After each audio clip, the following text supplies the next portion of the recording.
কীভাবে আচার বানিয়েছি সেটাই তোমাদেরকে দেখাবো। প্রথম আমি লঙ্কাগুলো নিলাম, নিয়ে ধুয়ে নেবো, ঠিক আছে। এই ধরনের লঙ্কা বাজারে কিনতে পাওয়া যায়, এই ধরনের ছোটো ছোটো লঙ্কা নিয়ে আসবে। এবার আমি এবার ভালো করে ধুয়ে নিলাম, মুছে নিলাম। এবার ভিতরের থেকে যে মশলাগুলো থাকে, সব বীজগুলো থাকে, সব বের করে নেবো আর কি।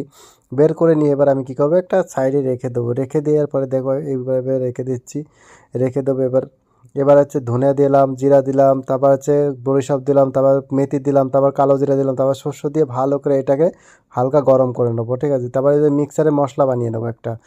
এবার আমি দিলাম হলুদ, দিলাম লবণ, দিলাম তারপর আমচুর পাউডার দিলাম, ঠিক আছে। তারপর হচ্ছে হিং দিলাম, তারপর হলুদ দিলাম, তারপর হচ্ছে লবণ দিলাম, তারপর হচ্ছে ওই যে লঙ্কার যে বীজগুলো সেগুলো দিলাম, তারপর লেবু দিলাম, লেবু দিয়ে তারপর হচ্ছে সরষের তেল দিলাম, ঠিক আছে। পিওর সরষের তেল দেওয়ার ব্যবস্থা করবে।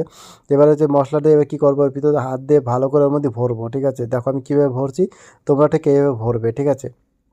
খেতে অসাধারণ, একবার অবশ্যই ট্রাই করে।